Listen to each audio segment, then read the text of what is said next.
Salutations, people! Welcome to Page 3 Killers, Murders That Went Unnoticed, a podcast where we dive into the murder cases that went unnoticed by our nation's newspapers. Hi, Shay. Hi, John. Hello, everyone. Hi, guys. Welcome back. And welcome to Page 3 Killers, Season 2, Episode 24.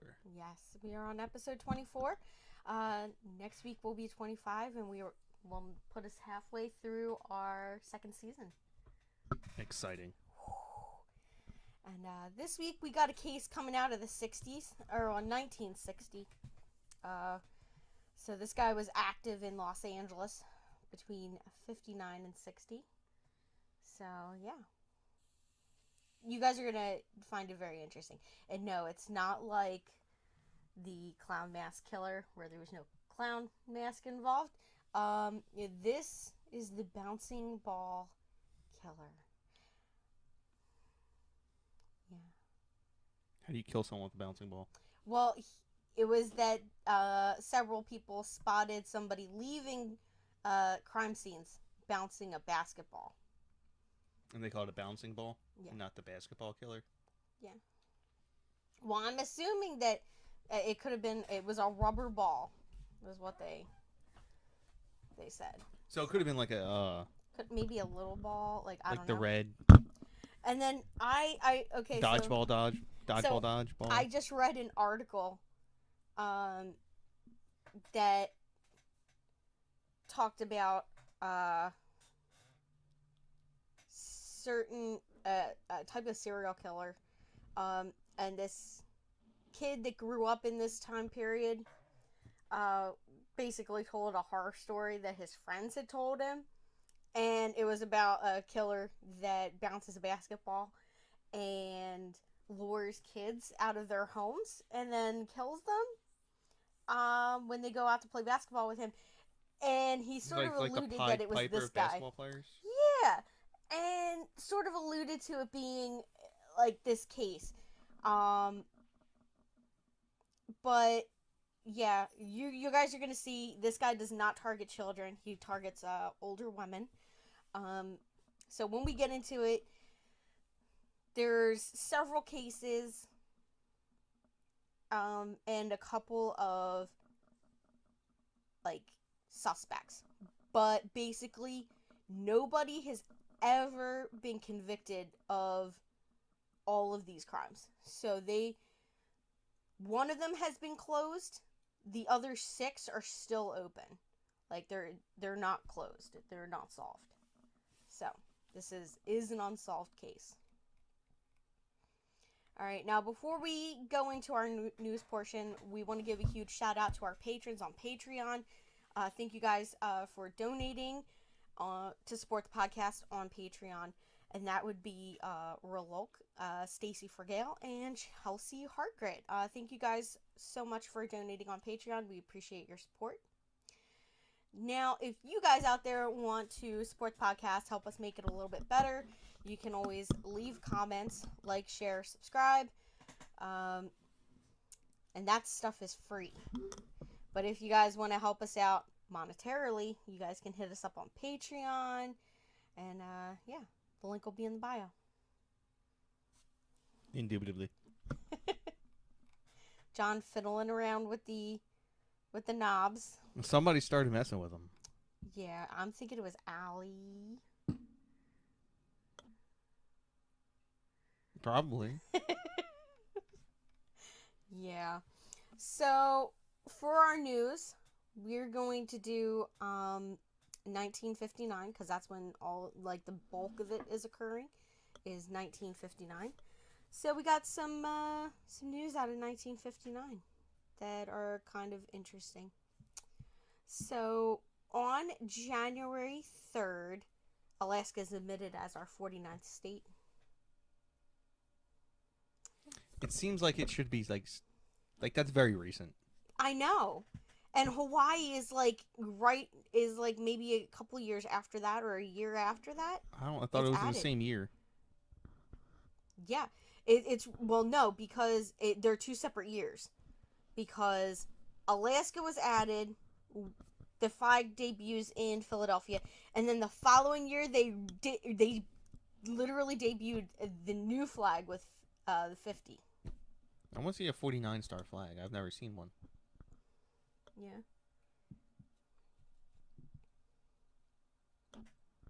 Well, I mean, you can look it up. It's an uneven amount of stars. I'm assuming it's just one missing off the corner. Could just go Well, to no, a you'd have to regular... make it somewhat kind of symmetrical. It's not like the stars are just on there randomly. I mean, okay, sure. All right. Our next news story is on February 3rd. A chartered plane transporting musicians Buddy Holly, Richie Valens, and the Big Bopper crash in foggy conditions near Lake Iowa. Yeah. They all die. Newsflash. And then there's a song that was written about it, right? It's American Pie. Yep. Yeah. By Don McLean. You know what? The news station for school, like my dad used to have it on. It was like the NPR or whatever, whatever the local news station was, and they would play it literally every morning. They played the same set of songs every morning. Sounds really boring. So I knew if I was running late, depending on what song was playing. Oh, that's funny. Yeah, and then they would read through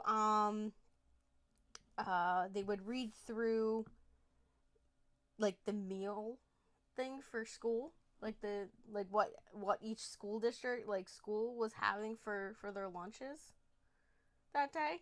Mm-hmm. So I'd know before I got there. I forget.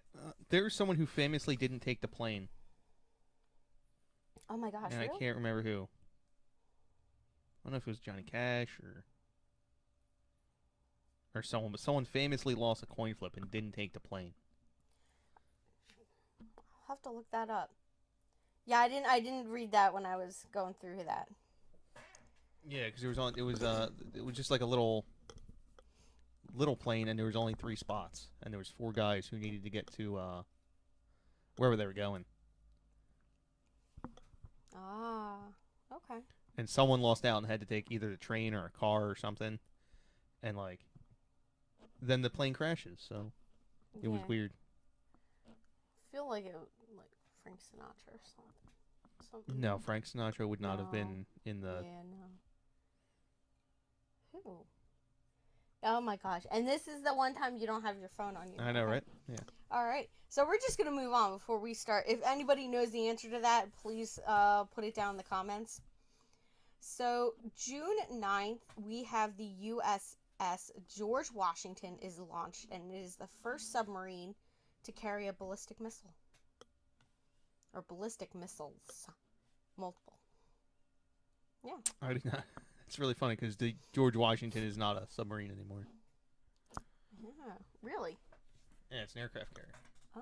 If I'm not mistaken. Interesting. All right. You want to read the next one? Convicted Manhattan Project spy Klaus Fuchs is what I'm assuming is how you pronounce that name? No. Fucks? CHS? Fuchs? Yeah. Fuchs? I'm assuming it's Fuchs. Is released only after 9 years in a British prison and is allowed to emigrate to Dresden, East Germany, where he would resume his scientific career. Yep. So East Germany is the good side. Yes. Now on June 26th, we have Queen Elizabeth II and U.S. President Dwight Eisenhower opened the St. Lawrence Seaway. I don't know what that is. You don't know what the St. Lawrence Seaway is? Nope. All right. Well, we're gonna look it up. All right. Well, you're looking that up. You wanna? I'll read the next one. On the same day, June 26th, The Roseburg, Oregon blast kills 14 and causes $12 million worth of damage.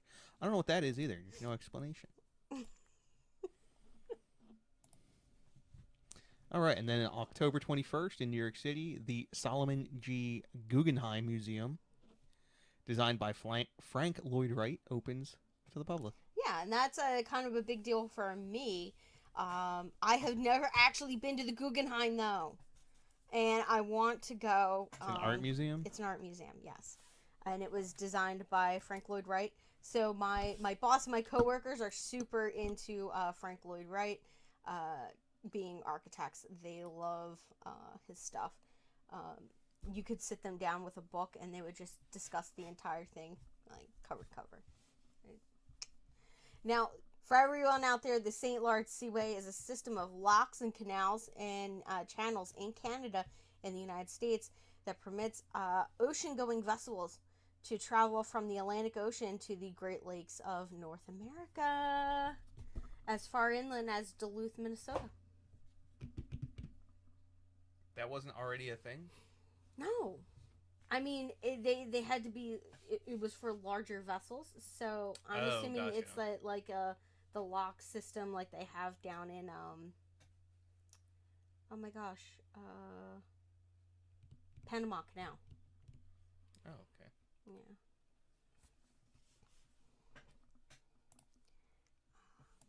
So I thought that was like the big problem they had when they were trying to go across the countries. They kept on looking for ways to go across America by boat, but they'd always get stopped by the Great Lakes because it doesn't go any further left or west for you adults. Yeah.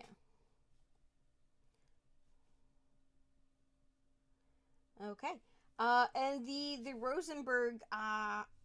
Roseburg Blast is basically a big fire that happened on August 7th. This should have gone on the seedy side. Really? It was dynamite. 6.5 tons of dynamite. Oh, wow, yeah. Loaded with 2 tons of dynamite and over 4 tons of ammonium nitrate. Ooh. Well, unless it was an accident. I Yeah, guess, I mean, theoretically, it could just be an accident.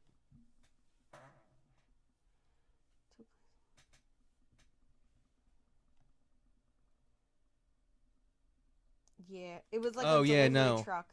Yeah, and then a fire in the building. Yeah, ignited that. Yeah. I don't think that was OSHA regulated. Probably not. This is probably before. Probably not supposed to have just ammonium nitrate just chilling out. Yeah, no.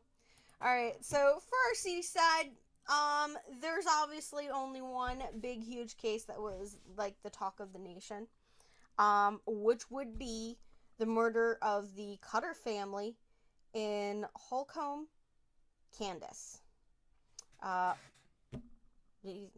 Holcomb? Yeah, Holcomb. Yeah. Of all the words, it's the only one you pronounce correctly. I know. So, for anybody that does not know who the Coulter family is, if you have ever read Truman Capote's book In Cold Blood, it is basically about this murder. So, in the early morning hours of November 15th, 1959, 4 members of the Coulter family, Herb Coulter, his wife Bonnie, and their teenage children Nancy and Kenyon, were murdered in their rural home just outside the small farming community of Holcomb, Kansas. They're like the quintessential 50s family. Yes. Herb, Bonnie, Nancy. I don't know where Kenyon comes from, but between those 3, those names like don't even exist anymore. You know anyone named Herb who's not like, geriatric? No. Bonnie. I know one Bonnie. Yeah. Nancy Drew. It's the only Nancy I know. Well, you got a cousin who's Nancy, right? But again, someone who was born before the start of World War II. Yeah. I didn't know Kenyon was even a name that someone. Yeah. I don't know. But It anyway, might have been like a new name. Like they were like, oh, we went with all these. it's the Aiden of the 1950s. Yeah. It didn't really catch on though. Yeah, it didn't catch on until like 2020. Now, that murder is committed by two ex-convicts, Perry Smith and Richard Hickok. They are both found guilty of the murders and sentenced to death.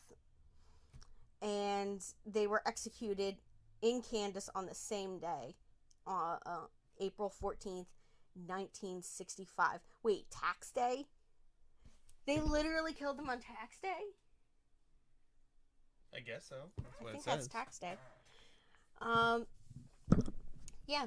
And then Truman Capote basically interviewed them for his book. And then when he wrote the book, it was complete opposite of what he was basically telling them that he was going to write. He was going to write their side of it. Like, it was going to be really sympathetic, and it really wasn't. Yeah. I really want Richard to go by Dick. Dick Hickok. You're ridiculous. I'm just saying, some people have names that are more fun than others. I know. John. No, I have a very boring name. John Potts. Simple. There's 9 letters total. Not even like it's long. Yeah. But Okay. Dick Hickok. Now, if that's not a porn name, I don't know what is.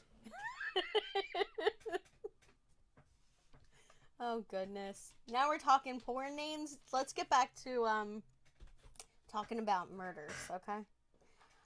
Stay on topic, hon. Stay on topic. All right. So now we're going to talk about our big case, the main reason we're here. So on May 28th, 1959,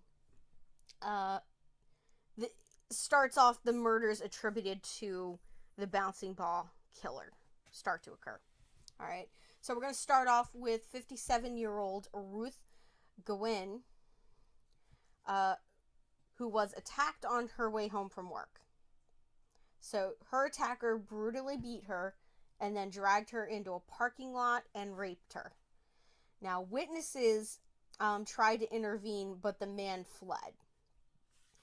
Now, Ruth Gawin survived long enough to tell the police what happened, basically give like her account of the whole thing. But a few hours after that, she died due to her injuries.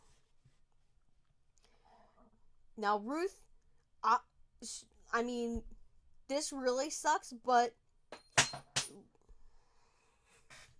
what are you doing? Stop playing. Don't worry about it. Now, Ruth had previously been attacked 7 years prior, in 1952, near where she was later assaulted again in 1959. But they did not find any evidence that linked the two assaults other than the fact that it was the same person. Okay. Now, on January 29th, 1960, we have 73-year-old Amanda E. Rockfellow. She's murdered. And her body is found in an alleyway 2 blocks away from her home. Following that, on February 10th of 1960, we have 60-year-old Ann Coulter, who was murdered along Washington Boulevard, and she was on her way to church. Now, 3 months later, on May 1st, we have the murder of Elmira Miller. That's another baller name. Elmira. I do like Elmira. She was 74 years old, and she was strangled to death in her home. Now, evidence found at the home showed that it was likely a sexually motivated attack. And 20 days later, on May 13th, we had the attack on Betsy Green. And she was 60 years old. She was raped and murdered in her apartment, which had also been burglarized.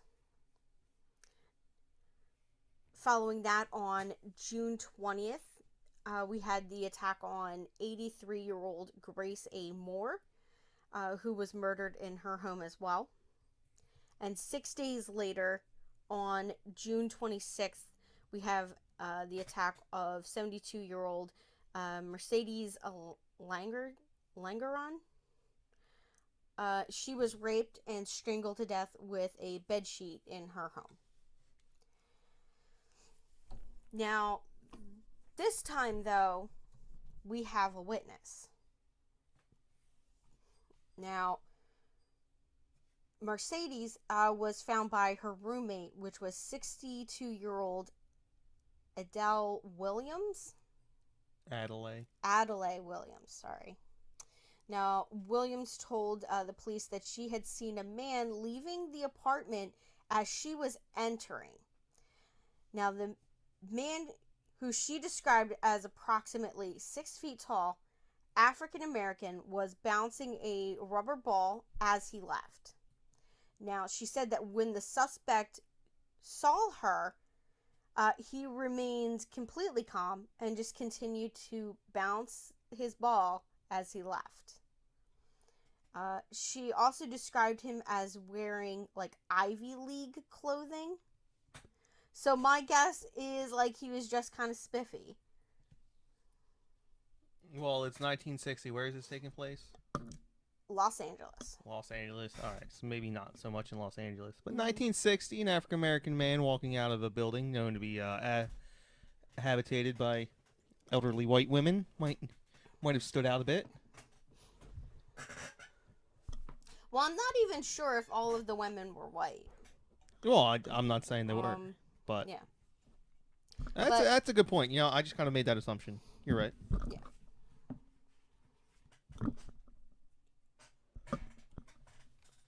That's okay, babe.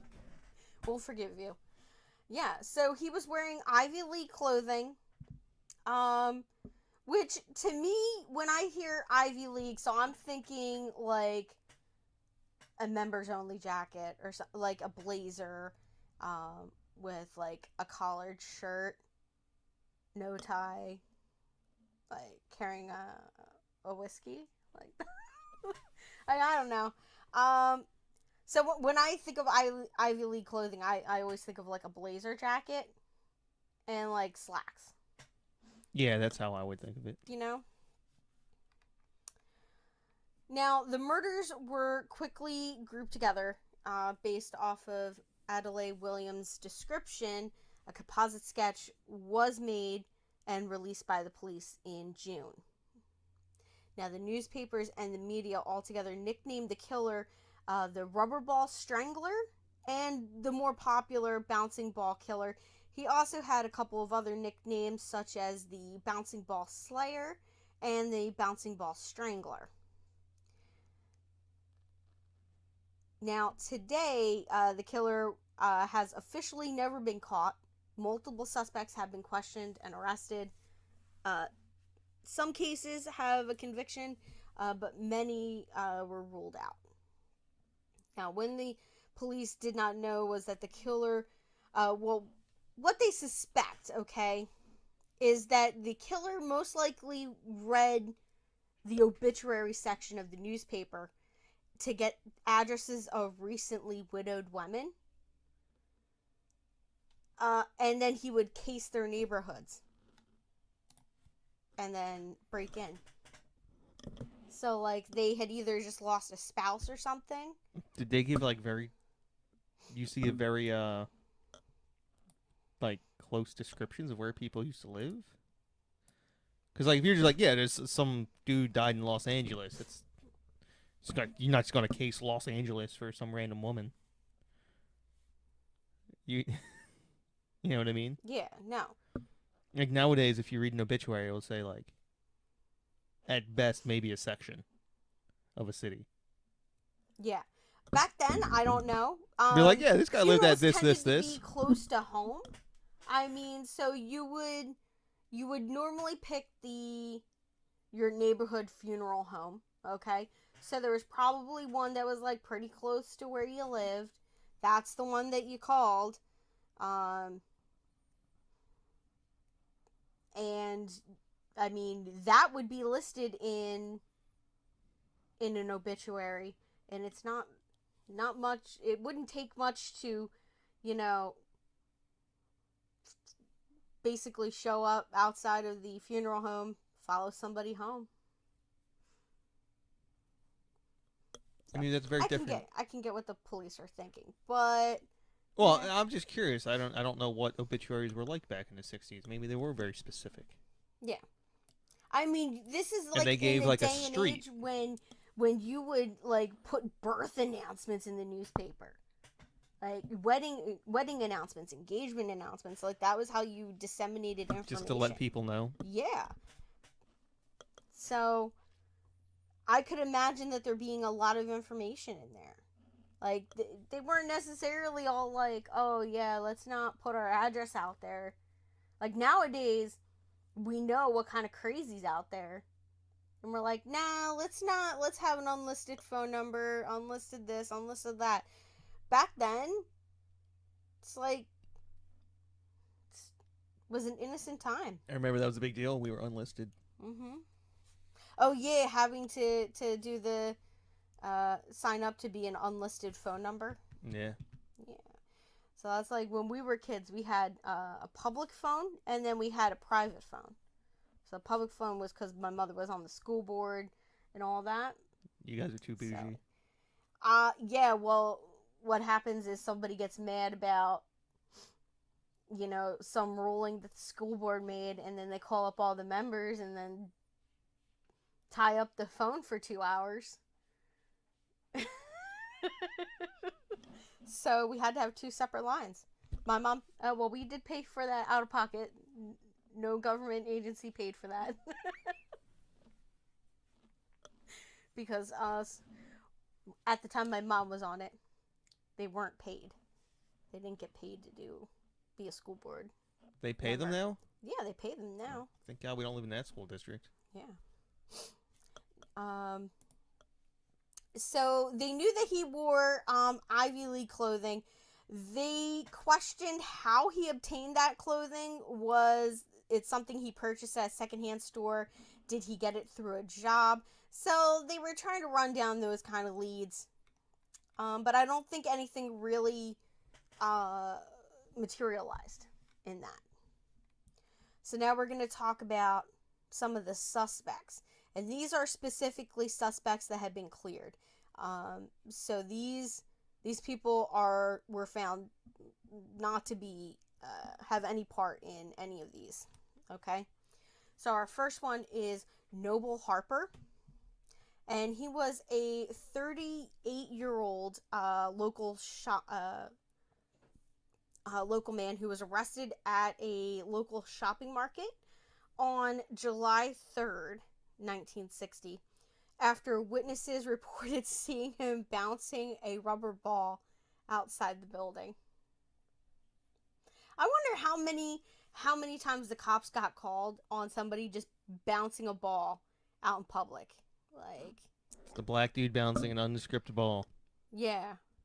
And they're like, oh, Karen's got to call it in. Let me go down to the local basketball court. Just call the cops all day long. Yeah, exactly. I don't even know how popular I mean, they had to be somewhat popular in the 60s. Yeah. Late 50s. Yeah.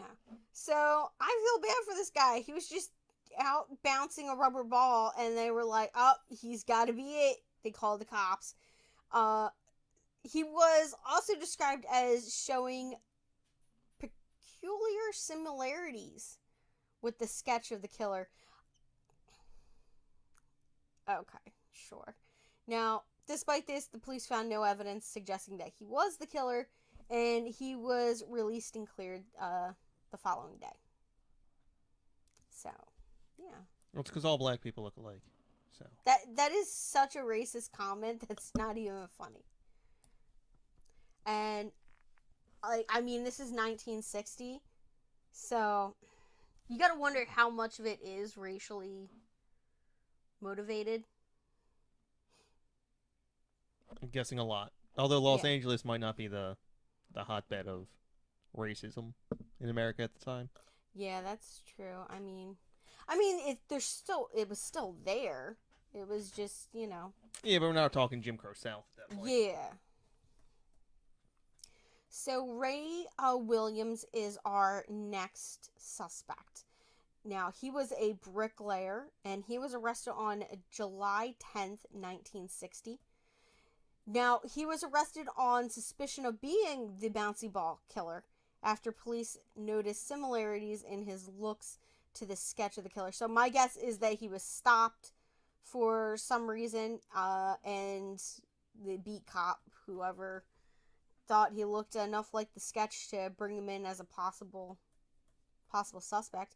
Now, his shoe size was consistent with the killer's footprints. But after that, there's nothing on Williams, so there was no trial documents or anything like that. So it seems like he was cleared of suspicion and released. Strange fact about being a bricklayer. What? You probably are doing your job. If you're a bricklayer, you're probably doing your job the same way someone did it 1,000 years ago. Oh, yeah. Like, virtually, with very, very small changes in materials. Oh, yeah. But the job itself has been done the same way for thousands of years. Name another job that's... Exactly. Like, there's been virtually no, like, changes in technique. Yeah. And very minor changes in materials. It's kind of crazy when you think about it. Yeah. They've been doing this, like, carpenters, like, they have power tools nowadays. So, like, that job is completely different. Plumbers, Yeah, that's all true. kinds of changes in power tools and equipment and materials. They went from, now they have so many different materials that they could use: PVC, copper. But bricks and mortar, Yeah. literally unchanged for the last 2,000 years. Yeah, except for maybe It's like concrete mixture. That's what I'm saying. Like, maybe some small add-ins and some the small concrete improvements mixture, in brick additives and, Yeah. and mortar additives for strength, and maybe it stays wetter longer or something like that, or dries faster. I don't even know. Yeah. Not a bricklayer. But the technique is basically the same. You don't have any special tools. You don't have any special anything. You just do the job. Yeah. Can I move on to the You next can. guy? I just think, like, bricklaying is just, it's... If you ever watch a bricklayer do work, a good one, it's... You You get can watch- excited about bricklayers like you do about fire equipment outside of a building. I mean, not really, but... You can watch... If you watch a bricklayer for, like, 10 minutes just doing his job, and if he's good at it, like...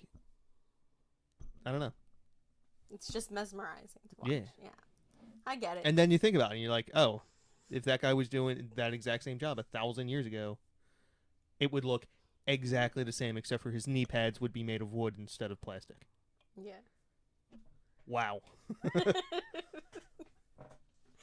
Now, our next suspect was Joseph Malvu. And I'm pretty sure that's how that's pronounced. I feel bad if it's not. Malveux? Malveux. Yep. So on July 23rd, 1960, we have 23-year-old Joseph Walter Malvu, who was arrested after police spotted him loitering near the local Coliseum. So basically that's like an outdoor amphitheater kind of thing.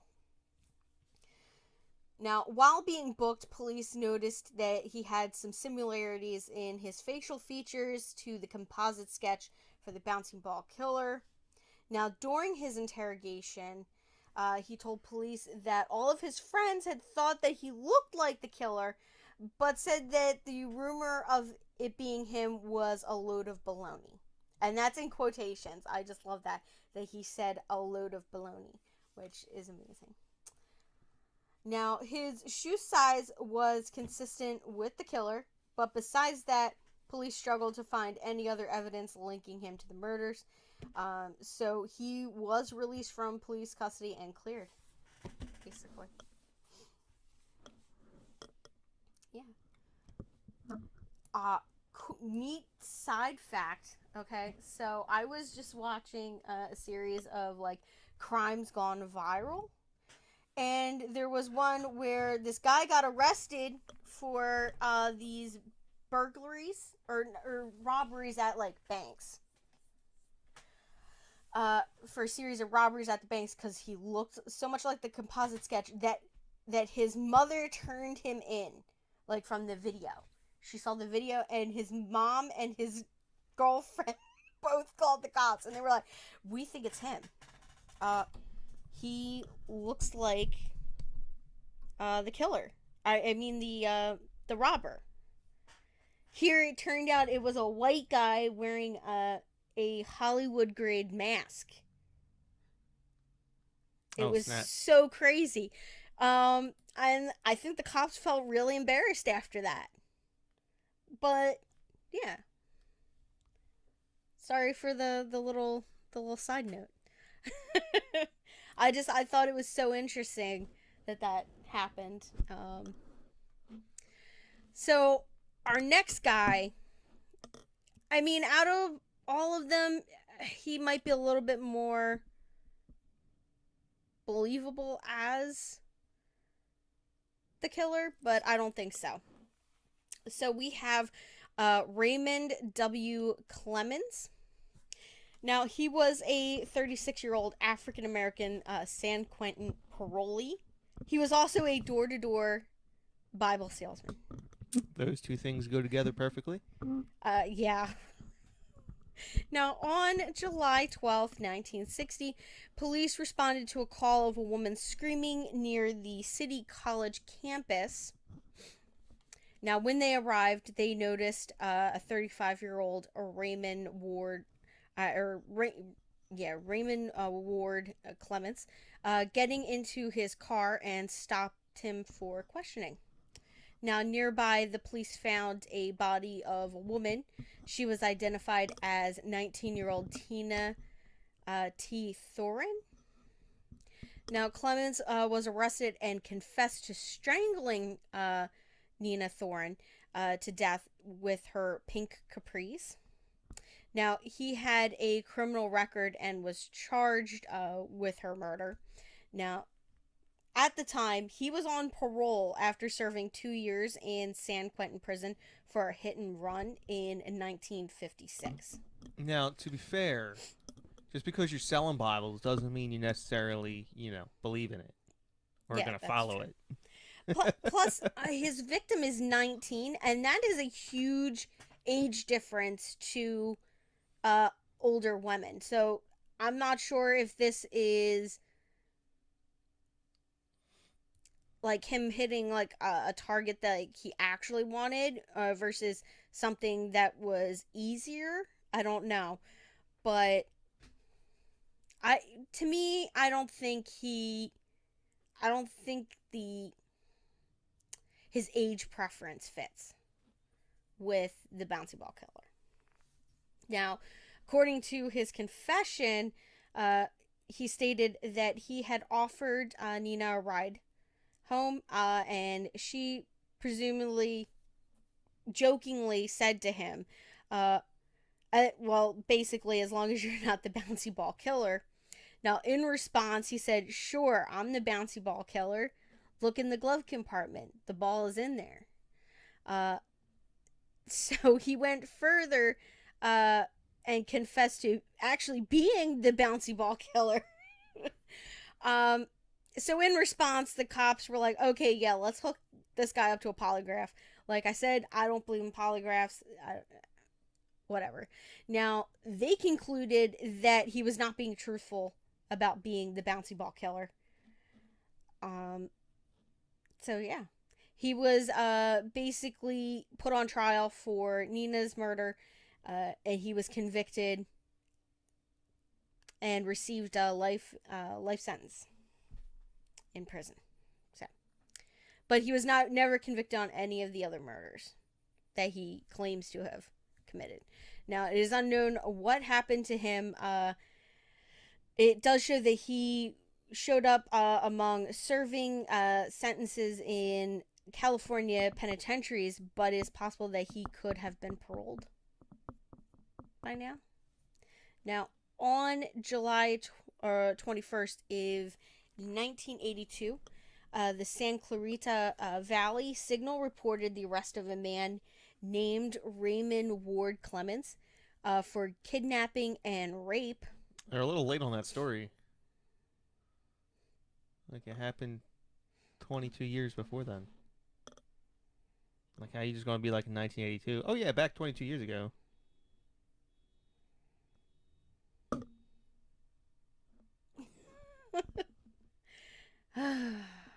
What? You're ridiculous. I'm just saying, like... I'm just saying, okay, so he's in jail, right? He might have been paroled. So on July 21st, 1982, somebody with that name popped up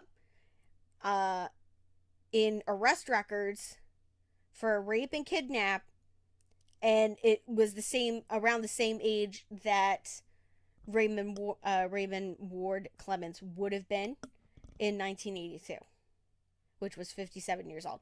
So he might have been paroled and then reoffended. Is all I'm saying. Or they're just really slow on getting the news out. No, John. I would not trust that the Santa Clara Valley Signal. That's all I'm saying. I have no idea what you're trying to argue with me. What I'm trying to argue is I think they're going to be reporting on 9/11 next week.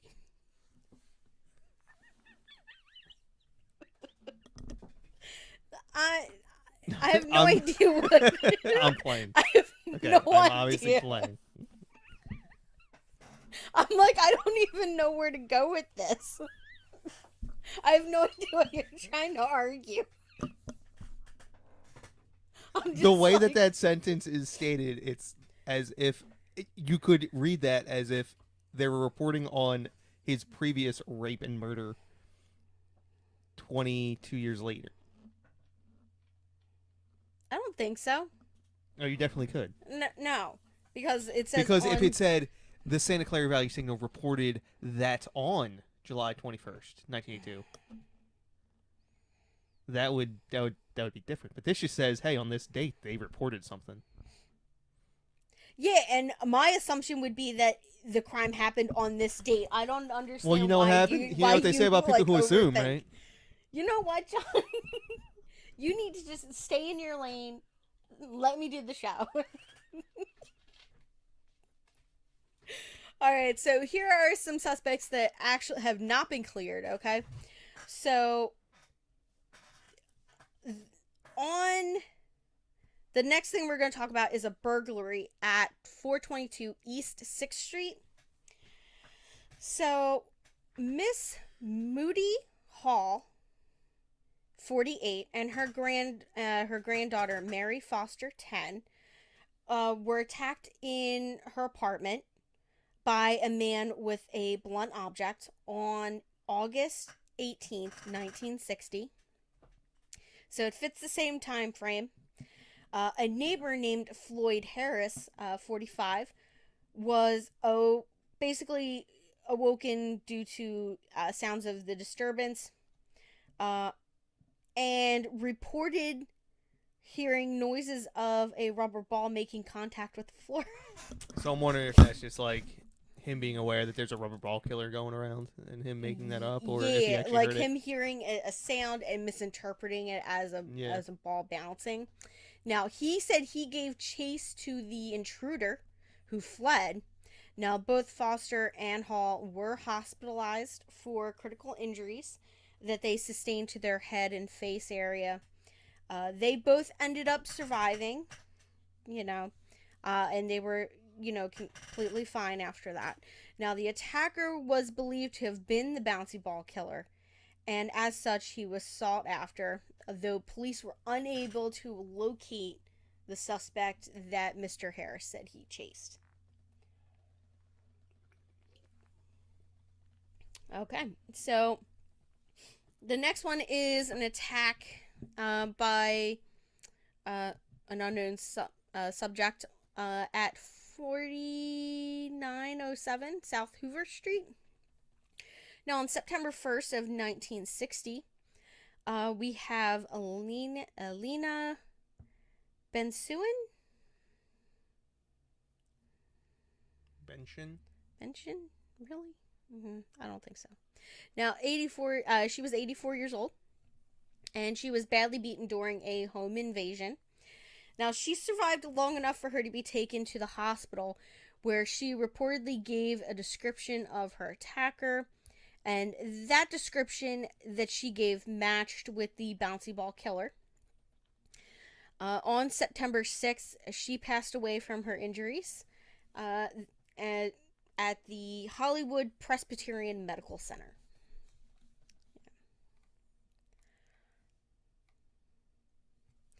All right.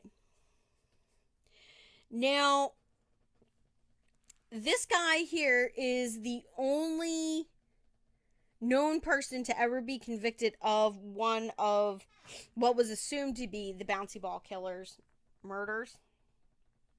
And that would be Henry Bush. Oh, no, you missed the middle name. This is two episodes in a row. Listen. This is two episodes in a row. Like right here. Calm down. Yeah. So his name is Henry Adolph Bush. You know. Wonder what year he was born in. I'm sure that it has to be. Well, he was 28 28 years old in when he was arrested in 1960. That might be okay then. Yeah. So on September 6, 1960, police arrested a 28-year-old Bush for the attempted murder of a co-worker in Los Angeles. Now, police found a knife and a pair of handcuffs in his possession.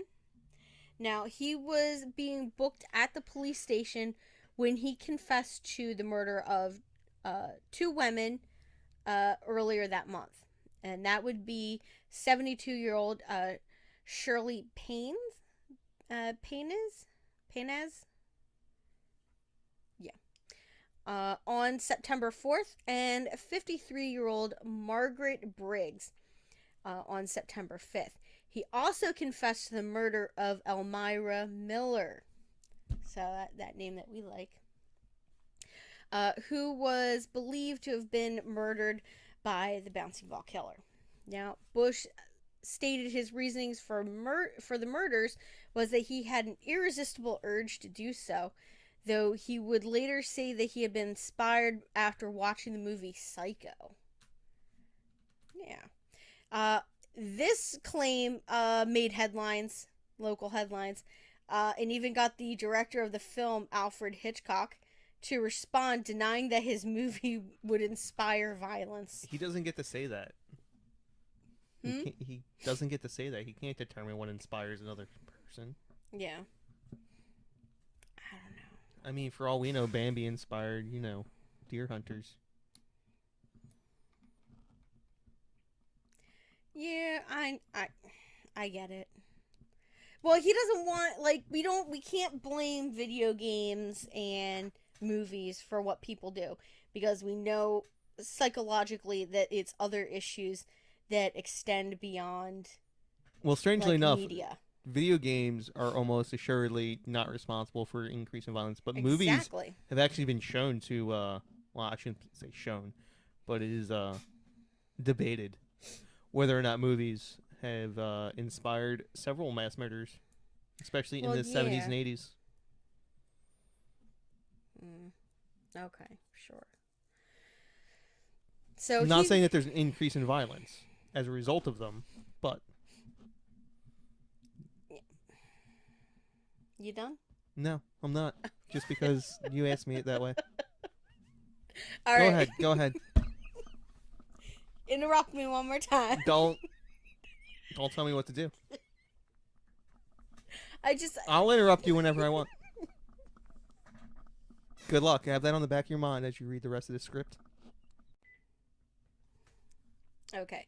So this guy would later be tried, convicted, and sentenced to death for the 3 murders that he confessed to. Now, he was executed via gas chamber on June 6, 1962. He is not believed to have committed the other 6 murders.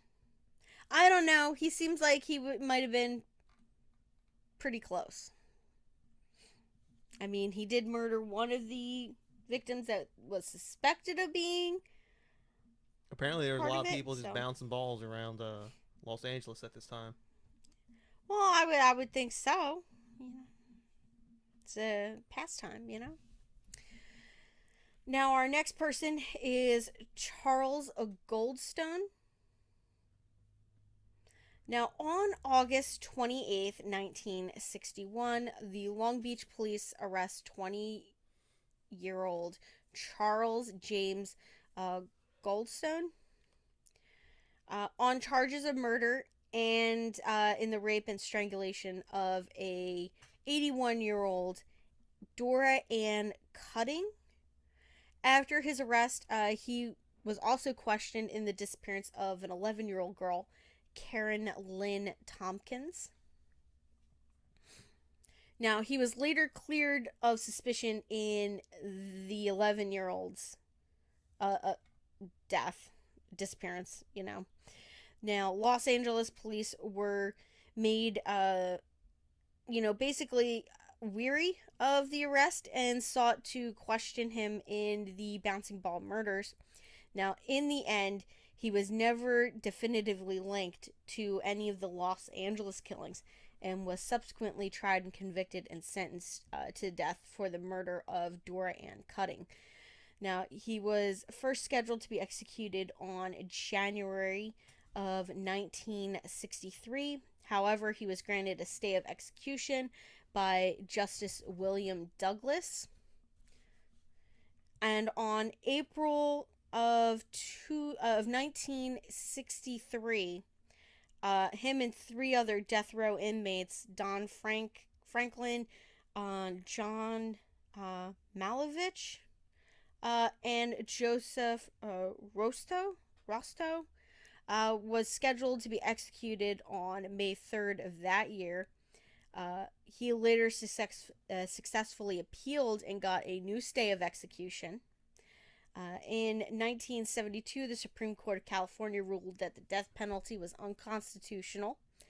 And that same year, following the Supreme Court decision of Furman versus Georgia, the death penalty in the United States was ruled unconstitutional, leaving everyone on death row, including Goldstone, to be resentenced to life imprisonment. From there, it is unclear what happened to him. Now, as of right now, the majority of the cases of the bouncy ball killer remain unsolved to this day. So there we go. That's everything. What do you think, babe? I don't have an opinion.